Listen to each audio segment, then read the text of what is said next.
Bonsoir, nous n'allons pas attendre davantage pour commencer cette rencontre de l'USR. Et pour une fois, j'ai le plaisir d'accueillir ici quasiment que des gens qui sont chez eux finalement, de la maison, puisque Régis Debray, qu'on ne présente pas, est en même temps le fondateur de l'Institut européen en sciences des religions. L'IESR a été créé à son initiative à l'issue du rapport qu'il avait remis à Jack Lang en 2002 sur l'enseignement du fait religieux à l'école laïque. Et je suis très heureuse, non seulement qu'il ait accepté de rester président d'honneur de notre institut, mais surtout qu'il continue de nous accompagner, de participer à nos rencontres et de nous stimuler de ses remarques critiques et bienveillantes.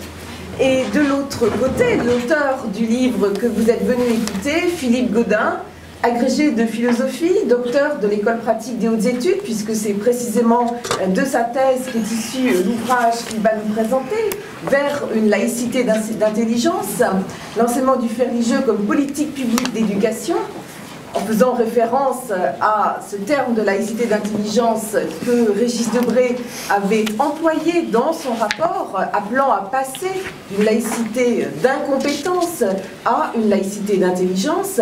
Eh bien, Philippe n'est pas complètement né à l'IESR, il a fait quelques petites choses avant, certes, mais il s'y est quand même pleinement épanoui. Tu me permettras de dire ça, cher Philippe. Il a, et c'est important de le rappeler, une expérience d'enseignant, une expérience de terrain, une expérience pratique, une expérience d'auteur aussi sur les faits religieux. Depuis 6 ou 7 ans, je n'ai pas recompté, peut-être même plus, qu'il est, oui, peut-être même du tout neuf, qu'il est à l'IESR. Il est en charge particulièrement des formations sur la laïcité.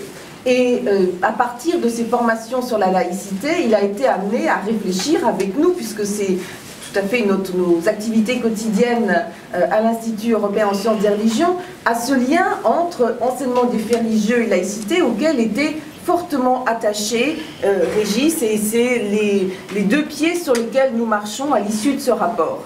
Alors, on ne cesse de le répéter à l'IESR, avoir un regard distancié, laïque sur l'enseignement du fait religieux, enseigner et transmettre ces questions dans une perspective qui n'est pas la perspective confessionnelle, mais qui est une perspective culturelle et laïque, c'est participer à la formation sur la laïcité, c'est mettre en œuvre une laïcité d'intelligence, et ce n'est en rien une dérogation à son principe. Mais une fois qu'on a dit ça, il faut savoir comment on est arrivé à ce chemin, à ce point, ce qu'il reste à faire, et c'est ce que Philippe Gaudin a analysé dans son ouvrage. Je laisse la parole. Merci beaucoup Isabelle, et donc bonsoir et bienvenue à tous. Alors peut-être commencer par, formellement par des remerciements d'usage. Il est bien évident que ce travail de recherche, je n'ai pu le mener que dans la mesure où j'étais effectivement sur le terrain et dans la mesure où mes fonctions à l'IESR me le permettaient, où on me le permettait. Je pense bien évidemment à Jean-Paul Villette, qui a été directeur de l'IESR, qui est à Varsovie aujourd'hui, malheureusement, qui ne peut pas être avec nous. À Isabelle, évidemment, qui est directrice actuelle. Je pense aussi à Philippe Fortier, qui a été mon préfacier pour ce livre. Et je pense aussi à Blandine Chély-Nicon, professeure à l'université d'Aix-Marseille, et sans laquelle ce livre n'aurait jamais pu voir le jour, puisqu'il a été édité aux presses universitaires d'Aix-Marseille. Alors la philosophie des mercredis de l'IESR, c'est de faire le pont entre des livres qui touchent directement ou indirectement à la science des religions, et puis je dirais le public d'une manière générale. Il se trouve que c'est aussi la philosophie de l'IESR que de faire le pont entre la recherche et la société, et il se trouve que c'est aussi l'esprit, me semble-t-il, de l'école pratique des hautes études dès sa fondation par Victor Duruy en 1868, et qui voulait effectivement une forme d'université qui soit vivante, souple, efficace, pratique comme le nom l'indique, et jamais complètement coupée de la vie sociale dans sa complexité et sa diversité. C'est la raison pour laquelle j'adopterai le plan suivant. Dans un premier temps, je ferai tout simplement des rappels fondamentaux élémentaires. Nous sommes convaincus ici que la question de l'enseignement des faits religieux et de la laïcité ne concerne pas que les spécialistes. Certains d'entre vous présents sont des spécialistes et je salue leur présence. D'autres ne sont pas des spécialistes, ils sont ô combien les bienvenus, et je ferai donc des rappels, même si ça peut paraître élémentaire, je crois que c'est toujours ça qu'on oublie de faire et qui est pourtant absolument essentiel. Ensuite, j'essaierai tout simplement de dire en quel sens j'ai eu le sentiment de trouver quelque chose. La recherche, c'est merveilleux, mais c'est important de savoir si on a trouvé quelque chose et si ce qu'on a trouvé présente un quelconque intérêt, d'une manière générale, et pour autrui et pour la société tout entière. Et puis enfin, je tenterai un bilan, tout ce qu'il y a de plus provisoire. C'est un, comment dirais-je, c'est un grand sujet passionné entre nous, on en parle souvent entre nous à l'IESR. Alors finalement, cette question d'enseignement des faits religieux, quel bilan tirer? Où en sommes-nous? Pas simplement un regard rétrospectif, mais un regard prospectif. Donc dans un premier temps, de quoi parle-t-on au fond? Et de quoi ai-je tenté de parler dans ce livre? Tenter d'éclairer deux objets. D'une part la laïcité, et d'autre part une politique publique, l'enseignement des faits religieux. Avec cette idée que, bien évidemment, l'une est pour l'autre un révélateur ou un prisme éclairant. Alors les principes fondamentaux du droit de la laïcité n'ont pas changé dans leur fondation depuis 1905, mais en même temps, et je crois que vous me l'accorderez, entre la société française de 2014 ou 2015 et la société de 1905, le moins qu'on puisse dire, c'est qu'il y a eu de profondes transformations. Et donc je crois que la pratique de la laïcité, comme je dirais l'idéologie de la laïcité, je ne vais pas prendre ce terme d'une manière péjorative, mais l'idéologie, c'est-à-dire l'ensemble des représentations qui accompagnent à la fois ce concept et ce principe juridique, eh bien cette idéologie s'est profondément transformée et il reste sans doute à inventer une nouvelle idéologie laïque, fidèle sans doute à l'esprit de la laïcité, mais renouvelée néanmoins. Nous sommes certainement dans un nouvel âge de la laïcité, mais encore une fois, non pas au sens où tout changerait, mais au sens où la laïcité serait parvenue à une certaine maturité. Alors une politique publique, qu'est-ce que c'est? C'est un diagnostic qui identifie un problème collectif, et puis l'ensemble des décisions et des actions qui sont censées apporter une solution ou une réponse à ce problème.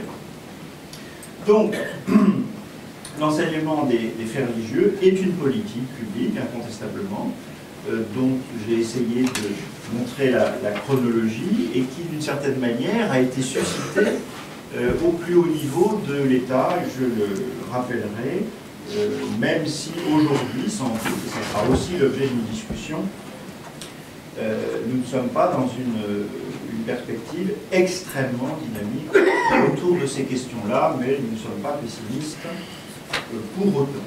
Et c'est vrai qu'au-delà de cette question-là, ou ces deux questions, laïcité et une politique publique, ce qui m'intéressait aussi, c'est tout simplement d'interroger la relation entre religion et politique en France aujourd'hui, à partir de ces deux prismes, et je reste profondément convaincu qu'il n'y a pas d'expertise valable si on est un petit spécialiste, et je pense que le tout n'est pas la somme des parties, et qu'il faut toujours avoir une certaine intelligence du tout pour pouvoir parler d'une manière intelligente de questions plus précises.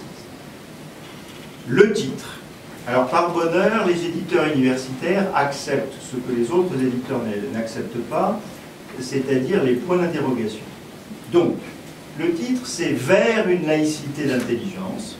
Vers, ça ne veut pas dire qu'on y est, ça indique une direction, et il y a un point d'interrogation, ça veut dire que la question reste un tout petit peu en suspens. Cette expression est de Régis Debray. Très franchement, c'est pas pour le flatter, je la trouve excellente, elle est très claire, et elle est infiniment meilleure, me semble-t-il, qu'une expression du type laïcité ouverte qui laisserait entendre que la laïcité serait aujourd'hui ouverte comme un moulin à je ne sais trop quoi. Laïcité d'intelligence, il y a une évolution, l'intelligence, ça suppose aussi la capacité d'entrer en relation et pas simplement en intellection. Laïcité d'intelligence, c'est rester fidèle aussi à l'esprit de la République et de l'école. Et nous savons tous à quel point la laïcité française s'est construite d'un même élan, si j'ose dire. même si la laïcité a des fondements bien antérieurs, mais enfin d'un même élan avec la construction d'une école de la République. Et j'irai jusqu'à tenter un saut herméneutique absolument échevelé, j'irai jusqu'à dire qu'une laïcité d'intelligence est quand même une laïcité intelligente. Et, à l'opposé, une laïcité d'incompétence ou d'abstention est toujours menacée d'être une laïcité stupide, c'est-à-dire une laïcité prise de stupeur et d'impuissance par rapport à la marche du monde, à tout ce qui s'y passe. Et l'ignorance, de ce point de vue-là, reste mère de la stupeur. À la fin du XIXe siècle, on institutionnalise les sciences des religions qui commencent autour de la fin du XVIIIe siècle. Et on l'institutionnalise notamment avec la création de la 5e section de l'école pratique des hautes études, dans les années 80, conjointement à la fondation de l'école de la République d'une manière générale. Je crois qu'aujourd'hui, nous sommes à une époque où il s'agit de rendre enfin populaire ce savoir. Et quant à moi, je ne crois pas qu'il y ait des sciences qui soient réservées à des élites. Ça me paraît totalement stupide pour le coup, comme si on ne pouvait pas enseigner les mathématiques à des petits sous prétexte qu'il y a des mathématiciens de haut vol. Ça n'a pas de sens pour moi. Quelles sont les grandes étapes significatives de cette question? Les années 80. Ma surprise pendant ma recherche a été de découvrir que dans quelques grands rapports qui ne portaient pas sur l'enseignement des faits religieux, la structure de la prise en compte des faits religieux est déjà présente. Je pense au rapport qui a été rendu au nom du Collège de France par Bourdieu à François Mitterrand en 1985. Je pense au rapport que Jacques Berth a rendu à Jean-Pierre Chevènement sur le thème des enfants de l'immigration à l'école de la République.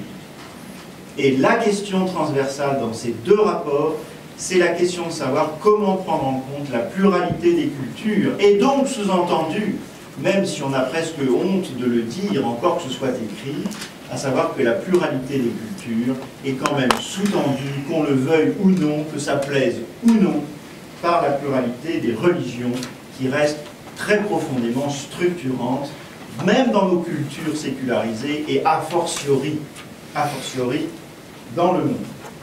Ensuite, le rapport Joutard, bien sûr, en 1989, qui est d'ailleurs une suite du rapport qui avait été commandé au Collège de France, qui fait date. À l'époque, on parle encore de la question de prendre en compte l'histoire des religions et non pas l'enseignement du fait religieux, au temps de Philippe Joutard. Le colloque de 91, quand Philippe Joutard devient recteur de l'Académie de Besançon, enseigner l'histoire des religions dans une démarche laïque.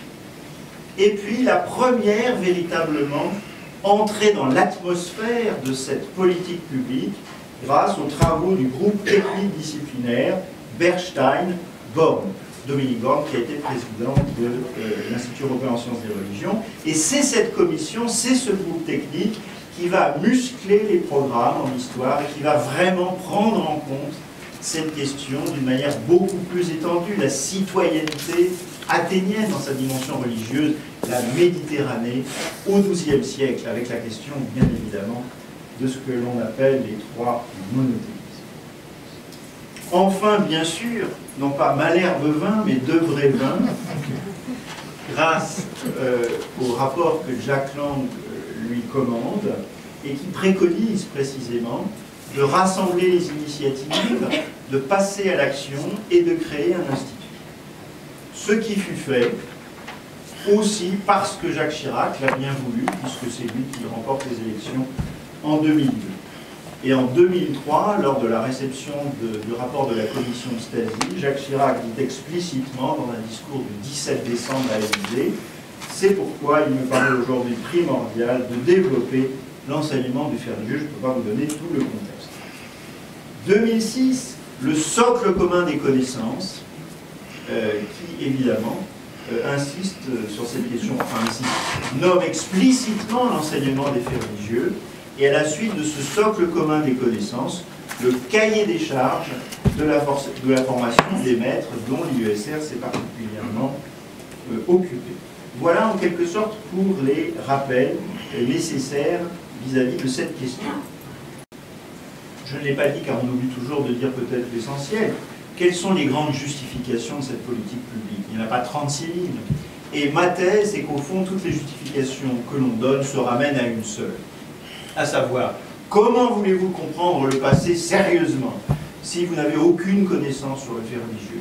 Comment voulez-vous comprendre le présent sérieusement si vous n'avez aucune connaissance sur le fait religieux?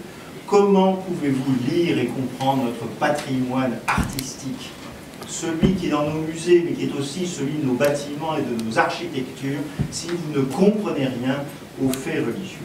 Et comment voulez-vous bâtir un monde commun si vous n'avez pas cette intelligence de l'histoire, du présent et du patrimoine, de telle sorte que la justification intellectuelle et patrimoniale est toujours une justification politique? Bien évidemment. Bon, le fameux vivre ensemble, comme on dit. Mais après tout, c'est vieux comme le monde. Aristote disait qu'une société, c'est toujours la conjugaison de l'un et du multiple. Une société n'est jamais ni une famille, ni une agrégation d'individus. Et donc, il faut toujours conjuguer l'un et le multiple, et donc la justification politique est absolument essentielle. Deuxième grande partie, au fond, qu'est-ce que j'ai appris dans cette recherche? D'abord, ça m'a passionné, très franchement. Ça m'a passionné, ça m'a un peu pris la tête, comme on dit vulgairement, parce que je travaillais à temps complet en même temps, mais c'est en même temps parce que je travaillais à temps complet que j'étais proche de ce texte. Et ma conviction méthodologique, c'est que seuls ceux qui font peuvent savoir. Il ne suffit pas de faire pour savoir, car il faut faire un travail de prise de conscience et d'explicitation de ce que l'on sait, ce qui n'est pas commode. Mais c'est quand même fondamental de faire et d'être un peu proche de l'expérience. Autre chose, je n'ai aucun intérêt intellectuel pour ce qu'on appelle l'interdisciplinarité.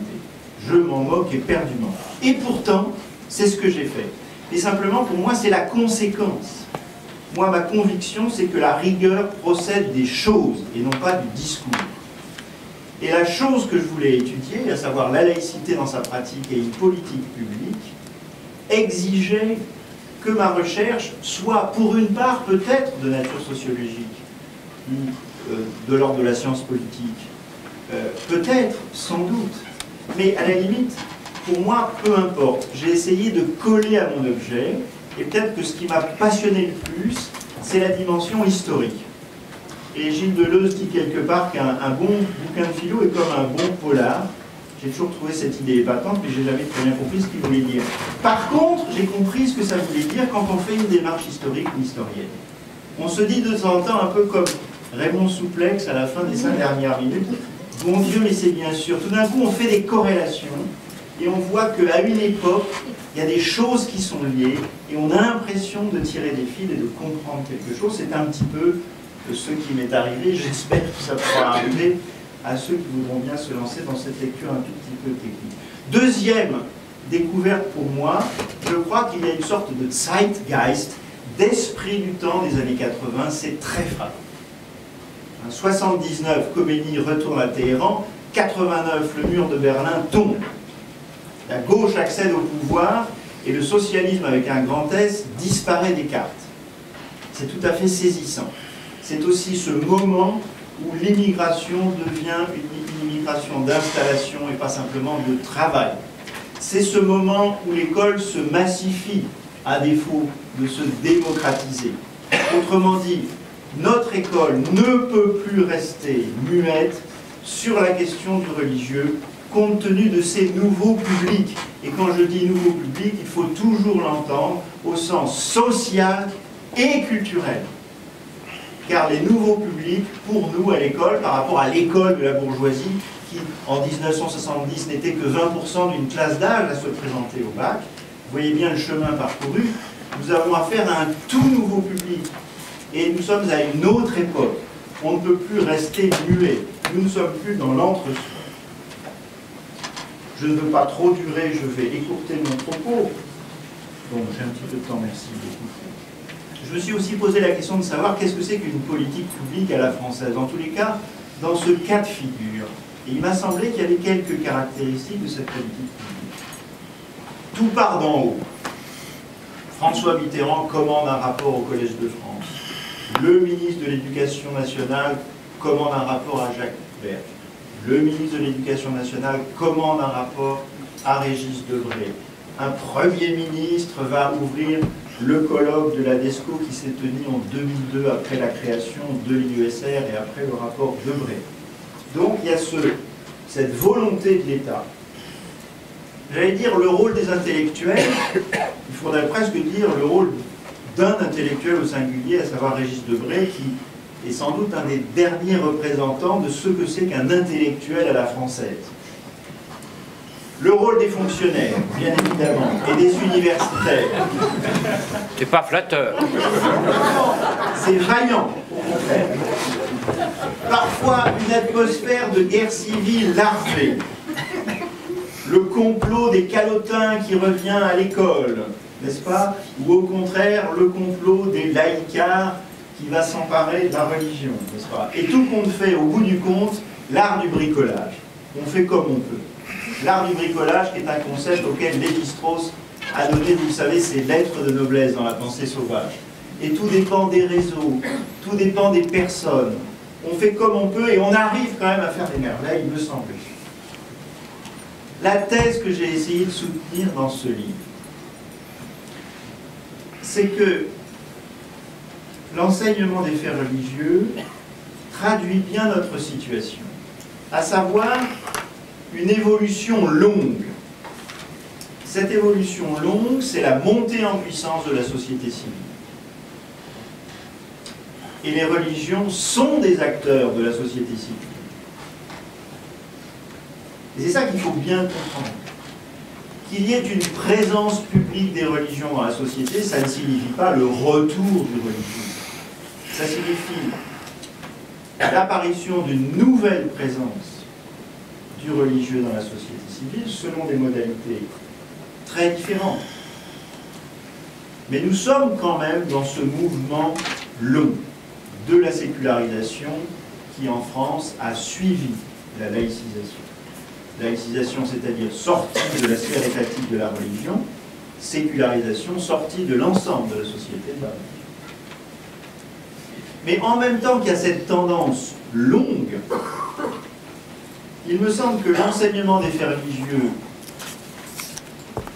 tel que cela est fait en France, atteste aussi de quelque chose qui est de l'ordre de la résistance à cette évolution. Vous savez qu'on peut dire qu'il y a incontestablement, si la laïcité c'est l'indépendance ou l'autonomie relative de la sphère de l'État et des religions, si c'est la liberté de conscience et la liberté de culte, l'ensemble des pays européens sont laïcs, bien évidemment. Mais ils ne sont pas laïcs tout à fait de la même manière, ni du tout avec la même histoire, ni religieuse, ni politique. Et nous savons bien que les systèmes éducatifs européens sont très différents. Et qu'il y avait effectivement des heures d'enseignement religieux qui ont été plus ou moins laïcisées, plus ou moins sécularisées dans d'autres systèmes éducatifs européens et que les choses ne se sont pas du tout passées de cette manière-là en France. Et donc l'enseignement des faits religieux à la française se fait, non pas dans une discipline à part, mais dans le cadre des disciplines qui existent, et selon le mode précisément de l'appropriation intellectuelle par le biais des disciplines, c'est-à-dire en plongeant le fait religieux dans l'histoire, ou en plongeant le fait religieux dans le phénomène littéraire, ou dans le phénomène artistique, par exemple. Et donc, même si la société française, et nous verrons bien ce que cela donnera à l'avenir, même si la société française connaît de fait, malgré l'uniformisation des comportements via la sphère économique et technique, une certaine pluralité culturelle. Mais malgré tout, c'est peut-être le défaut, mais c'est la grande vertu de la France ne supporte pas le modèle multiculturel, la France a un modèle d'intégration républicaine. Et en ce sens, par rapport à ceux qui s'inquiéteraient, en quelque sorte, du fait que l'enseignement des religieux soit une espèce de reddition de la bonne vieille laïcité, nullement. C'est plutôt un progrès de la laïcité qui va dans le sens du développement des connaissances, car la connaissance ne peut se refuser des territoires aussi importants que celui du religieux. pour tirer au fond un bilan, si tant est que ce soit possible, et tout en se rappelant que ce bilan ne peut être que provisoire. Je serais tenté pour ma part de faire un bilan en blanc et noir avec peut-être une pointe de gris. Pour le blanc. Pour le blanc. Il y a incontestablement une maturation des esprits. Nous le constatons quand nous intervenons auprès des professeurs, auprès des fonctionnaires. Les gens sont prêts pour parler de religion, pour parler de laïcité, dans la mesure où tout simplement c'est un objet universel et citoyen et que ça n'a rien à voir avec le fait d'être croyant ou non-croyant ou agnostique ou tout ce que vous voudrez. Et moi je définis parfois en rigolant un peu mon métier comme le fait d'essayer de parler calmement de sujets qui ordinairement rendent hystériques. Et je peux vous assurer que tout le monde a envie de parler de ces questions-là aujourd'hui. Je le constate, il y a un besoin de connaissances, parce qu'elles ne sont pas toujours là, et un profond besoin d'échanger et de parler autour de ces questions-là. Inutile de vous faire un dessin par rapport à toutes les tensions qui traversent à la fois notre monde et notre société française. Il y a un foisonnement dans la recherche. C'est considérable le nombre de chercheurs, de livres qui sont publiés sur ces questions. Il y a une vitalité française et une vitalité de la connaissance dans ce domaine. Nous ne sommes pas, nous avons une mission bien particulière, bien évidemment, à l'IESR et au sein de l'EPHE. Nous ne sommes pas les seuls, nous n'avons pas le monopole du discours sur le religieux. Il y a l'IEFR, l'ISER, l'IFER. Il y a aussi des initiatives de la société civile, comme l'association Enquête. Il y a des tas de gens qui travaillent. Le E de IESR n'est pas complètement usurpé. En ce moment, mes collègues travaillent énormément autour d'un projet qui s'appelle Comenius, et il s'agit de concevoir des modules de formation à destination des élèves de l'Europe tout entière. Beaucoup de gens travaillent, beaucoup de choses se font. Le côté noir, eh bien, ça vient du fait qu'on a beaucoup souffert du fait que la formation initiale a été bouleversée au moment même où l'IESR se créait. Les IUFM étaient menacés, ont fini par couler, tout ça, ça prend du temps. Maintenant, il y a les ESPE, mais qui sont encore pas très assurés. Autrement dit, la formation initiale des professeurs a été particulièrement bouleversée au moment où il eût fallu, c'était une des recommandations phares du rapport de Régis Debray, que tous les jeunes professeurs aient un moment solide. Nous l'avons fait à l'IESR pour l'Académie de Créteil, et je peux vous dire à quel point nos jeunes collègues, pour employer le vocabulaire de la maison, étaient contents qu'on leur donne du contenu de connaissances. Mais ça n'a pas été fait au niveau national. Ça n'a pas été fait avec une vraie volonté politique et pédagogique, ça n'est pas encore le cas. Quant à la formation continue, elle est obligatoire pour les enseignants du premier degré, elle ne l'est pas pour les enseignants du secondaire, et les budgets sont minces. La formation continue est très faible. Et donc, la faiblesse incontestable de cette politique publique, c'est que, bien évidemment, elle a des programmes. En effet, par exemple, si vous êtes un élève de 5e, vous entendrez parler très souvent de religion, n'est-ce pas? Alors évidemment, c'est plutôt dans l'Antiquité ou à la naissance des religions, comme la naissance de l'islam, qui est étudiée en 5e, bien évidemment. Mais il n'y a pas de programme dédié, ni d'horaire dédié, ni d'évaluation dédiée, même si l'interrogation écrite tombe sur une partie du programme qui touche le fait religieux, il y aura bien évidemment une évaluation. Mais enfin, on ne peut pas dire que la visibilité soit forte, c'est moins qu'on puisse dire, et on n'a jamais voulu accorder à l'enseignement des faits religieux ce qu'on a accordé à l'enseignement d'histoire des arts, et ce qu'on accordera probablement, sans doute, bientôt, à un enseignement moral et civique. Toutefois, la pointe de gris, si j'ose dire, la nuance. Nous continuons d'avoir des relations avec la Direction générale de l'enseignement scolaire. Nous prévoyons des modules de formation, toujours. nous voyons des professeurs, au gré précisément des plans académiques de formation, et quant au nouveau socle qui est actuellement en négociation, il n'a pas fait entièrement disparaître. Dans le domaine 3, par exemple, c'est-à-dire qui concerne la formation de la personne et du citoyen, il est écrit « L'élève apprend à reconnaître le pluralisme des opinions, des convictions, des croyances et des modes de vie ». De la même manière que dans le domaine 5, qui s'appelle « Les représentations du monde et l'activité humaine », il est écrit « L'élève a pu se rendre compte de la diversité des modes de vie, des représentations, des faits religieux, des idées et croyances, et s'ouvre par là à la notion de civilisation. » Donc, présence discrète, présence néanmoins de cette question dans ce nouveau socle qui sera validé très bientôt. Et il faudra batailler pour que le cahier des charges de la formation des maîtres soit à la hauteur de ce nouveau socle et ne fasse pas disparaître, passer à la trappe, une formation solide et de qualité, et sur la laïcité, et sur les faits religieux. Non pas que l'enseignement des faits religieux ait besoin de s'excuser de ne pas être laïque, mais je pense que, compte tenu des besoins, il est bon aussi, toujours, non pas nécessairement en même temps, mais de continuer l'effort de formation sur la laïcité. Il est fait mention aussi dans ce nouveau socle du sens et de l'intérêt des grandes œuvres et du patrimoine national et mondial. Comment voulez-vous dissocier complètement l'immensité de ce patrimoine de l'univers mental et culturel dans lequel il est né? Alors, l'enseignement des faits religieux a-t-il des adversaires?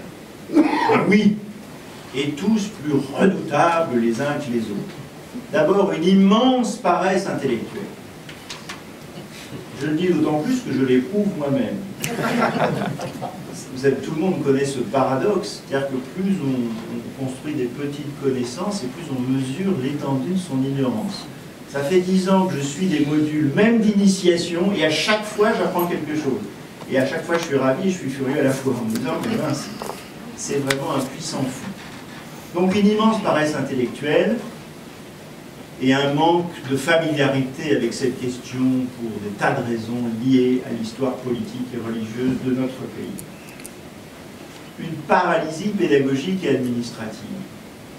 Encore une fois, je n'ai pas la bêtise et la naïveté de penser que s'il y avait une matière spécifique et comme par enchantement, le vivre ensemble serait résolu et que nous vivrions dans une espèce d'harmonie générale. Les élèves passent des heures assis sur leur chaise à écouter leur professeur. Et il arrive que les élèves comme les professeurs soient un petit peu fatigués. Comment voulez-vous en rajouter encore? Je pense que c'est sans doute tout notre système éducatif qui est à repenser. Une autre raison, c'est qu'il y a, je crois, quand même une hostilité à l'égard du religieux en France. Consciente ou inconsciente. À cause de l'histoire de France marquée par les guerres de religion, le religieux, c'est la guerre civile, calmez-vous, rentrez chez vous.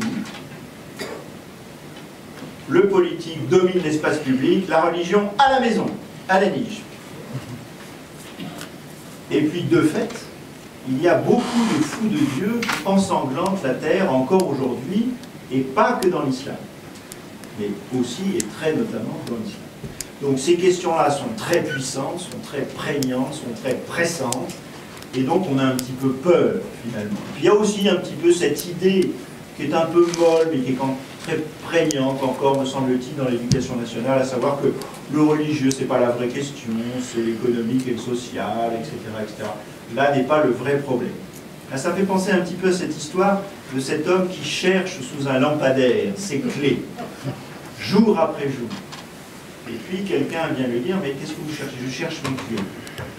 Vous êtes sûr de les avoir perdues à cet endroit-là? Ah non, pas du tout, mais c'est le seul endroit où j'ai trouvé de la lumière. Et donc, l'économique et le social et rien d'autre. Comme si le fait d'étudier les religions était une volonté de nier la dimension proprement économique et la dimension sociale. Nullement, nullement, nullement. Ce qui m'intéresse, moi, ce qui me passionne, bien au-delà de la question de l'éducation nationale et de cette politique publique, la science des religions, et je le découvre sans cesse, a un double effet. Un effet de relativisation et d'universalisation. Quand vous plongez dans la diversité des phénomènes religieux, vous ne pouvez pas ne pas prendre de distance critique à l'égard du phénomène du croire. Vous ne pouvez pas, d'une certaine manière, rester fondamentaliste de la même manière que, à partir de Galilée, on ne peut plus lire la Bible au sens littéral du terme, comme le disaient deux ecclésiastiques célèbres qui s'échangeaient des propos à propos de Galilée en disant effectivement, mais si vraiment il faut admettre l'héliocentrisme, alors c'est toute notre manière de lire la Bible qu'il faudra remettre en cause. N'est-ce pas, quand Josué dit que le soleil se lève, etc., et qu'il se couche, ben non, voilà. La Bible est écrite dans une langue humaine, et toute langue humaine est métaphorique. Universalisation, parce que la connaissance des phénomènes religieux, à cause même de leur diversité empirique, nous montre à quel point ce phénomène est répandu sur toute la Terre et à toutes les époques. Et surtout, quand on a compris que le religieux est présent hors des religions, et que l'expérience du XXe siècle nous a appris à quel point les systèmes politiques qui revendiquaient officiellement un athéisme d'État étaient des systèmes religieux primaires, de sacrifice, de culte du chef, etc., etc. Autrement dit, ce que la science des religions nous invite à faire, c'est vraiment à faire un travail de l'intelligence, effectivement, au sens intellectuel, et du coup, un travail de l'intelligence au sens relationnel, compte tenu du fait que notre vie aujourd'hui, et c'est tant mieux, nous oblige à côtoyer des gens qui ont des convictions religieuses et philosophiques très différentes. Voilà. Ma conclusion, je la ferai juste en une phrase, en quelque sorte, à savoir que seules les tâches vraiment difficiles méritent d'être entreprises. Voilà, moi je crois bêtement que l'éducation reste la solution universelle à tous les problèmes. Le problème, c'est que c'est une solution infiniment fatigante, qui n'en finit jamais. Voilà, mais moi je suis un petit-fils d'instituteur, j'y crois encore, et donc ce n'est qu'un début, continuons le combat.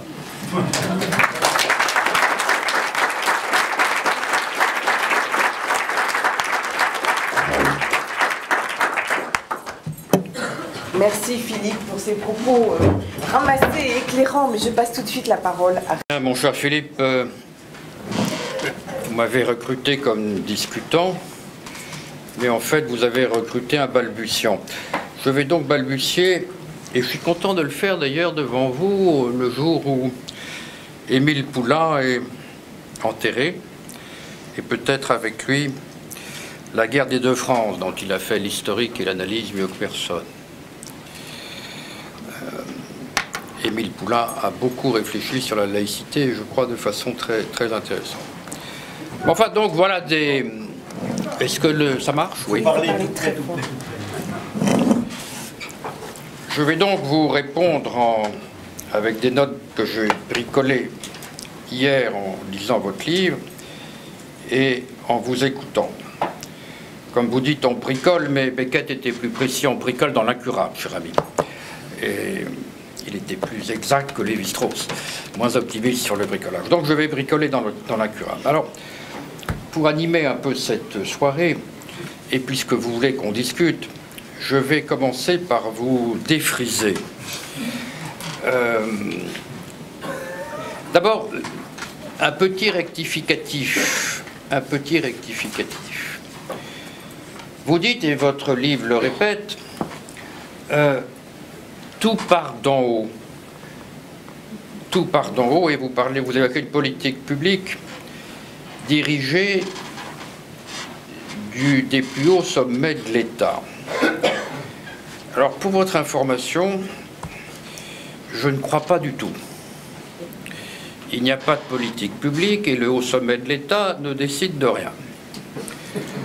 Vous avez dit qu'on m'avait commandé un rapport. C'est farfelu. Vous savez bien que c'est une présentation des choses.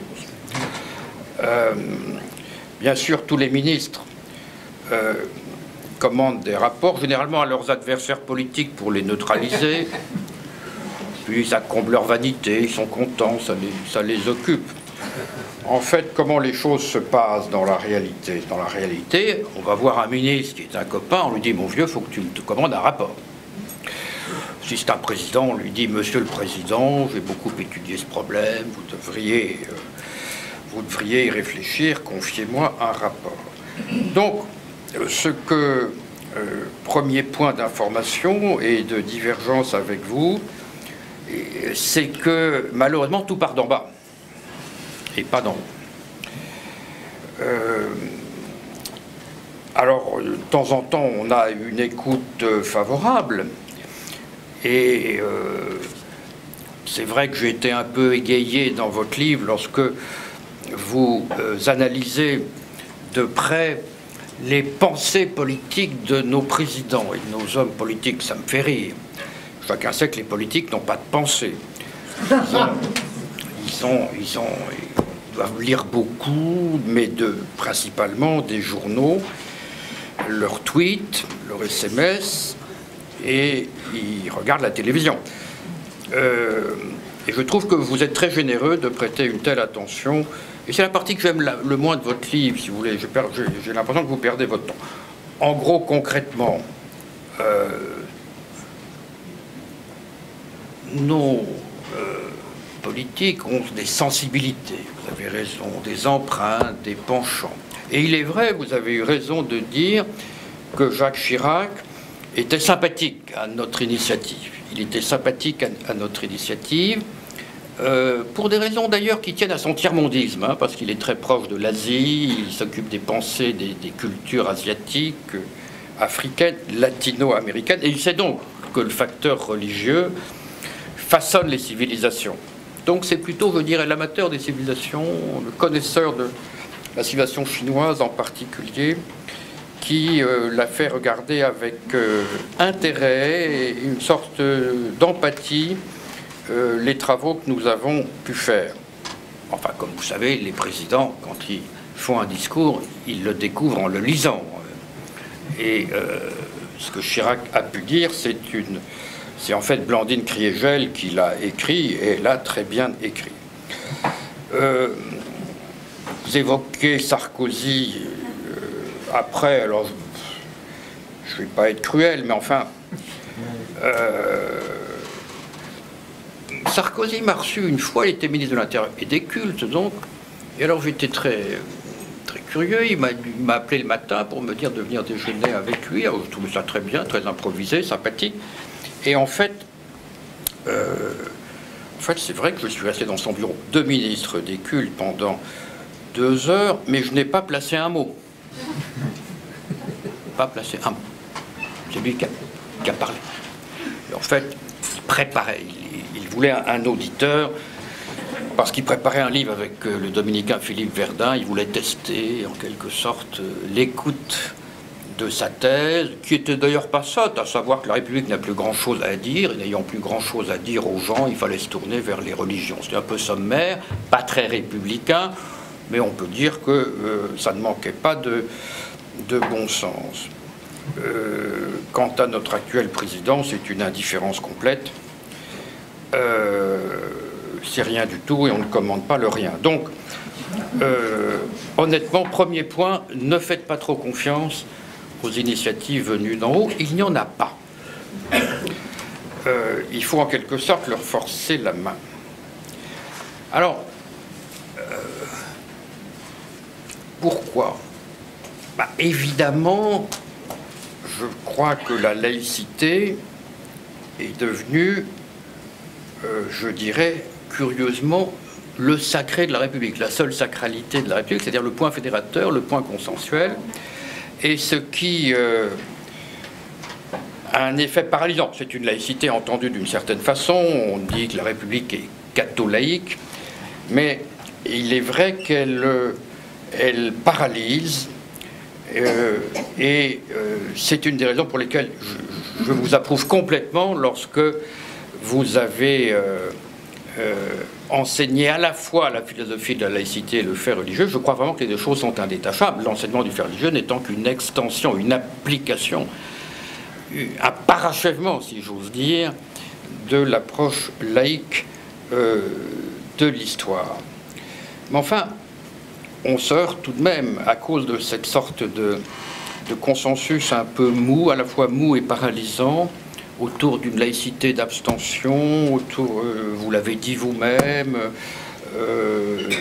tout ça est dangereux, tout ça divise, donc n'en parlons pas, mettons ça sous le tapis, c'est un peu à quoi on se heurte. On peut constater, je crois, une sorte de timidité, de lâcheté, voire même manque de courage peut-être, face à une société civile qui, comme vous l'avez dit, est beaucoup plus en avance que l'autorité politique sur cette question. Donc là, je vous rejoins tout à fait. Je vous rejoins aussi dans votre très, comment dirais-je, très aiguë et très sensible analyse de la résistance philosophique, la résistance de la profession philosophe à l'enseignement de la philosophie, sans doute parce que vous êtes un philosophe vous-même et vous connaissez de l'intérieur ce milieu, mais c'est vrai que ce n'est pas un hasard si ce sont fondamentalement des historiens.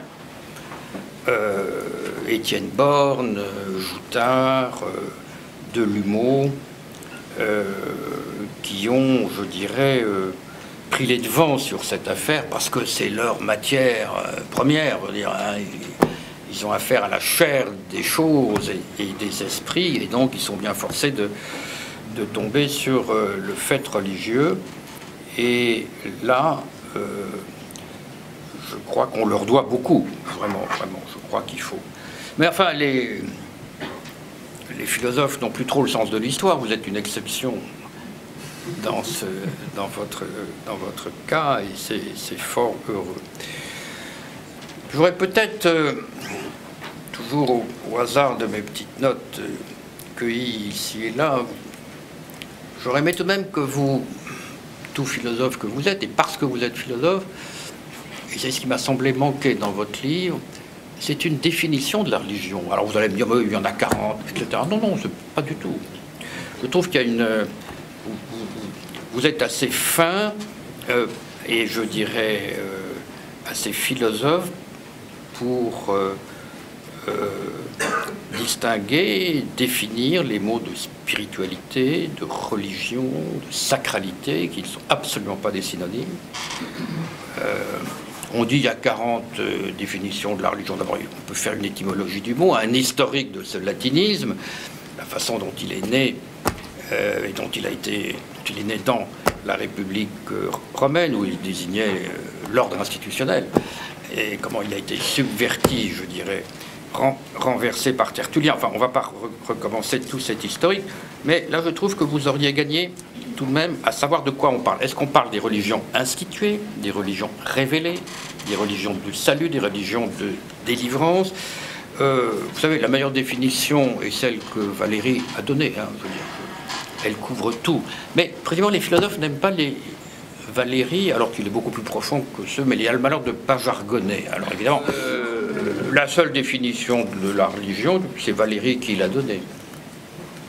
L'action de présence de choses absentes.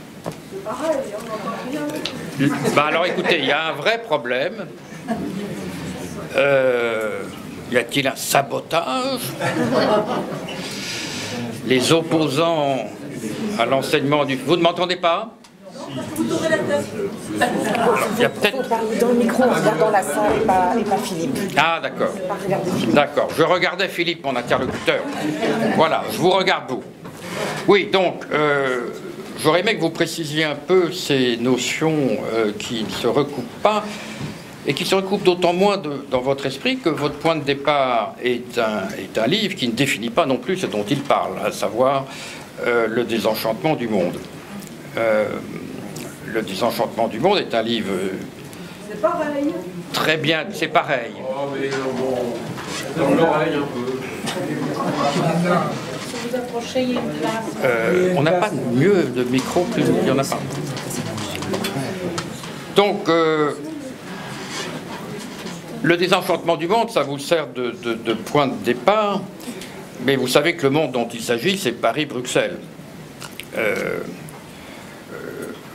Le désenchantement du monde est publié à un moment où, précisément, le monde se réenchante à toute vitesse, où s'effondre en Indonésie le Pancasila, et l'Indonésie adopte un islam militant, où le parti du Congrès est remplacé par un hindouisme non moins militant, ou le travaillisme israélien, etc. Je pourrais vous annoncer, c'est dans cette décennie-là que le monde se réenchante, sauf évidemment la petite Europe de l'Ouest. Et or, comme précisément dans ce livre, que j'estime beaucoup par ailleurs, parce qu'il ne manque pas de qualité, mais il ne définit pas ce dont il parle. Il emploie le mot de religion comme étant, au fond, la religion catholique, c'est un peu court. La religion chrétienne, disons. Bon, mais enfin, excusez-moi, ça ne recoupe pas vraiment le champ religieux mondial qui peut-être échappe à notre définition, je dirais, tacite de la religion comme l'alliance d'un clergé, d'une théologie, d'une doctrine, et d'une liturgie, etc. Alors là, j'aimerais un peu que vous précisiez. Donc voilà, je vous pose des questions à laquelle j'aimerais que vous répondiez. Mais maintenant, je vais vous dire, puisque je vous ai fait quelques critiques, ou en tout cas quelques demandes d'éclaircissement ou de précision, sauf sur un point, là où je suis témoin, d'en haut, n'attendez rien. Là, je suis ferme. Hein. Tant que vous ne forcerez pas la main de vos ministres, directeurs, présidents, etc., vous ne ferez rien. Mais ils sont tellement lâches que si vous faites quelque chose, ils trouveront ça très bien. Il faut pratiquer le fait accompli. Voilà. Et c'est ce que vous faites très bien. D'ailleurs, c'est très troublant, vous le dites vous-même dans votre livre, quand a été défini le socle des enseignements, l'enseignement du fait religieux n'apparaît pas, n'est-ce pas? Quand on a parlé de la morale républicaine, il y a eu un rapport, un énième rapport, il y a des rapports tous les mois, hein, bon, mais un énième rapport sur l'instauration de la morale républicaine, vous le dites vous-même, le religieux n'est même pas mentionné, hein, je ne me trompe pas. Sinon en note, allez, une petite note. Bon, donc tout ça fait tout de même problème. Bon, et je trouve que, bon, pessimisme de l'intelligence, optimisme de la volonté, hein, c'est le moment où jamais de faire sien la formule de Gramsci, qui est d'ailleurs de Romain Rolland. Mais enfin bon, elle est imputée à Gramsci, tant mieux. Gramsci lisait Romain Rolland en prison pour notre chance. Voilà. Enfin, c'est drôle que la formule de Romain Rolland nous soit revenue en italien par Gramsci. Mais pourquoi j'aime beaucoup votre livre? Pourquoi j'aime beaucoup votre livre, et je le trouve même indispensable? Parce que vous avez fait de l'enseignement du fait religieux une sorte de papier tournesol, une sorte de lentille, de jumelle pour voir la société. Et vous avez fait de l'historique depuis 30 ans, vous avez fait de cela une passerelle pour mieux comprendre tout simplement l'histoire du siècle écoulé.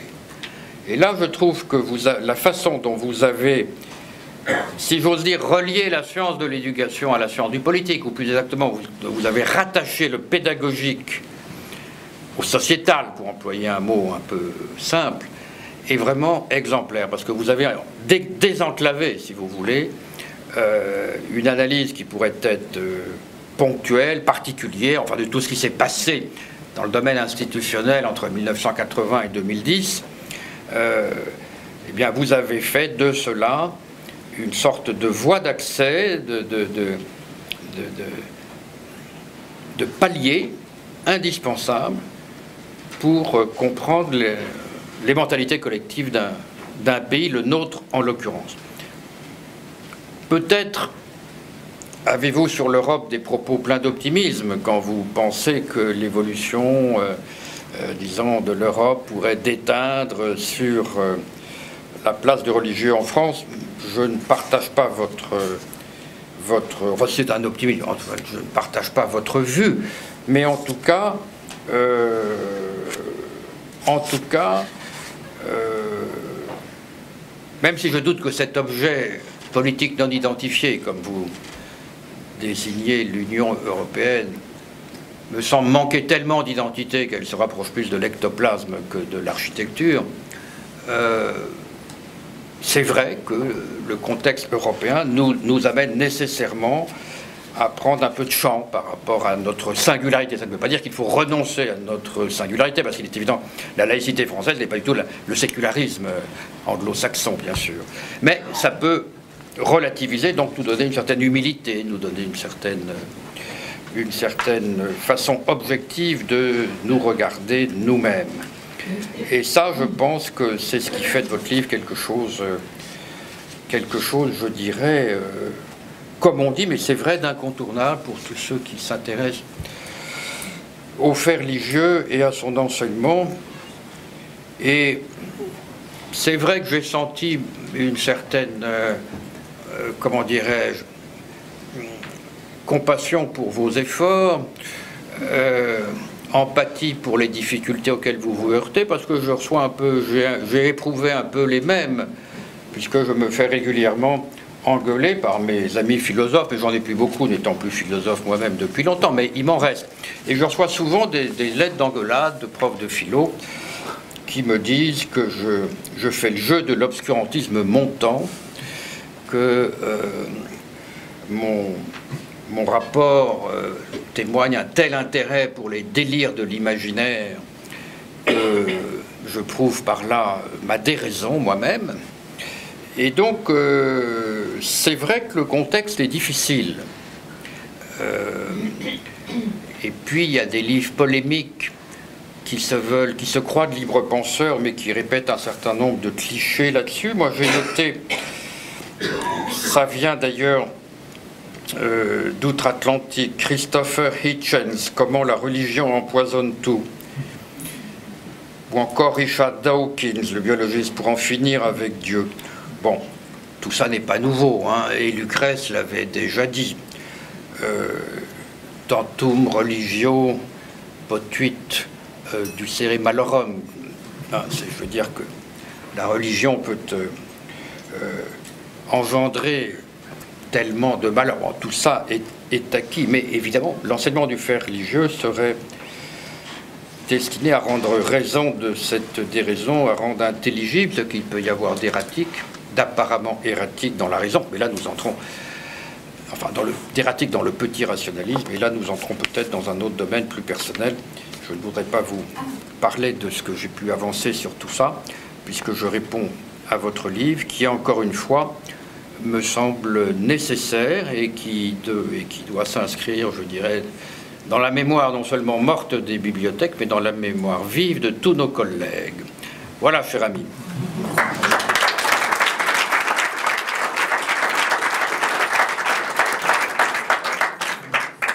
Merci, Élise, pour une lecture critique digne de ce nom. Alors, très brièvement, sur la question du haut et du bas, je suis relativement bien placé pour savoir que le boulot se fait pas par la vertu magique de nos ministres. Il n'y a aucun doute là-dessus. Par contre, je persiste à croire que s'il n'y a pas un mot prononcé en haut, rien ne se passe en France. Et c'est en ce sens-là que, me semble-t-il, oui, les rapports, la commande des ministres, le discours de Chirac, etc., s'il n'y avait pas cela, rien ne se passerait, même si tout le boulot se fait ailleurs. Ça, c'est la première réponse à la première question, et pour aller vite. Sur la pensée des présidents, de même qu'on peut s'illusionner sur le fait que les présidents ou les politiques aient une pensée aujourd'hui, je ne voudrais pas qu'on s'illusionne et qu'on tombe dans le piège des mots. Ce que j'appelle la pensée de Jacques Chirac ou de Nicolas Sarkozy ou de François Hollande, ce sont juste trois noms ou des mots. Je sais bien que ce n'est pas nécessairement eux qui pensent. Moi, j'analyse des discours, c'est tout. Et les discours sont quand même structurés par des gens qui ne sont pas complètement imbéciles et qui ont quand même des conséquences. Et donc, en ce sens-là, je pense que ce n'est pas complètement absurde d'analyser la façon dont on pense dans les ministères. Ça a quand même encore des conséquences dans un système éducatif comme le nôtre. Alors l'énorme, l'immense question de la définition de la religion. Alors, j'ai envie de dire que par mon introduction, alors en passant par Gaucher tout en le critiquant, je n'ai pas voulu esquiver la question du religieux ou d'une pensée du religieux en tant que tel, et de ne pas vouloir la dissoudre dans un nominalisme tranquille, et qui voudrait qu'au fond, il n'y ait que des mots, et que derrière ces mots, il n'y ait aucune chose substantielle. Vous êtes juriste, alors nous sommes extrêmement attentifs et friands du droit ô combien. Il y a un collègue professeur de droit qui intervient souvent dans nos formations. Quand on ne peut pas savoir et qu'il faut néanmoins trancher, il faut toujours revenir au droit.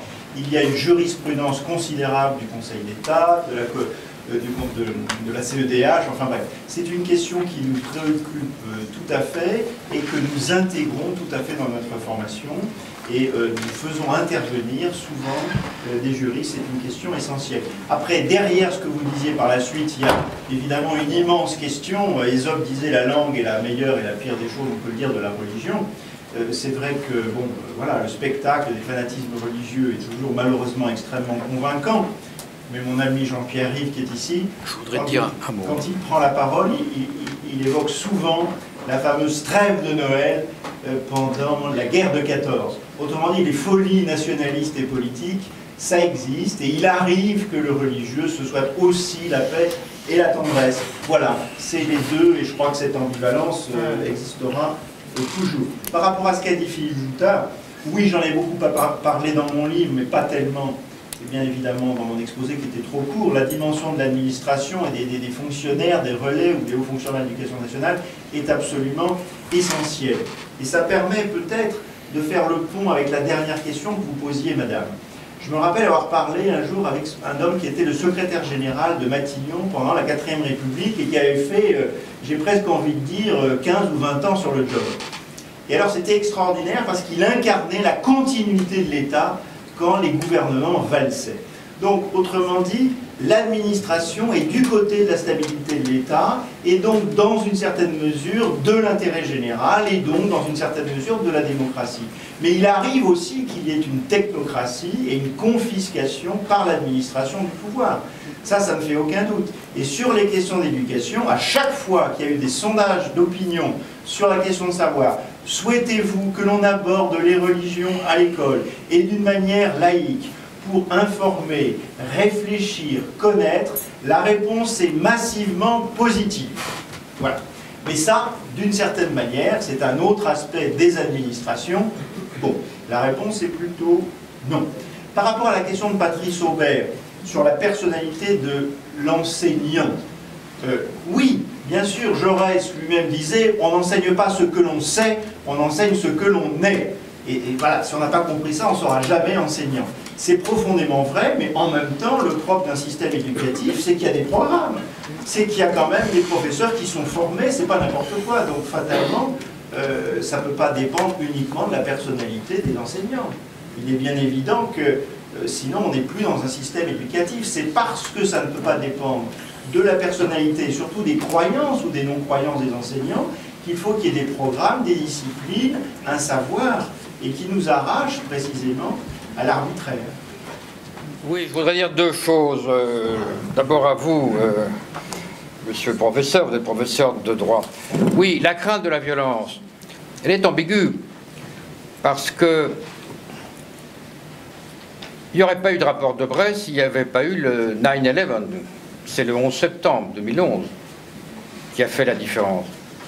C'est-à-dire où le ministre ne pouvait pas ne pas voir qu'on ne peut plus comprendre le monde aujourd'hui si on n'analyse pas, évidemment, ce qu'on appelle le retour du religieux, n'est-ce pas?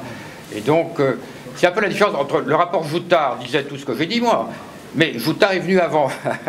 Et moi, si j'ose dire, j'ai chevauché la vague, inquiétante pour tout le monde, fascinante, étrange, du 11 septembre. Donc c'est vrai que parfois les pires tragédies peuvent avoir des retombées intéressantes. Deuxièmement, et pour aller dans le sens de Philippe Joutard, ce qui rend beaucoup plus urgent aujourd'hui, me semble-t-il, l'enseignement du fait religieux qu'hier, c'est que ce qu'on appelle le retour du religieux, c'est le retour des religions sans culture religieuse. C'est ça le problème, n'est-ce pas? On le voit très bien avec tous les djihadistes qui partent et dont on constate au fond qu'ils ne savent à peu près rien de l'islam. Et c'est aujourd'hui, je crois que, et ça c'est un argument pour vous, il est urgent, c'est vrai, de prendre le taureau par les cornes, si je veux dire. Et il est vrai qu'il y a des cornes, ça c'est certain, il est vrai que c'est difficile. Mais ne pas le faire, c'est encore, je dirais, agrandir le mal, puisque c'est évidemment céder la place au fanatisme le plus inculte et le plus obtus. Et puis, quand on enseigne le religieux ou les sacralités, ben on apprend aux gens que le sacré, c'est ce qu'il y a de plus respectable et de plus redoutable. Donc ça les met en garde un peu. Je crois que nous allons clore le débat sur cette mise en garde et je vous remercie tous et merci à tous.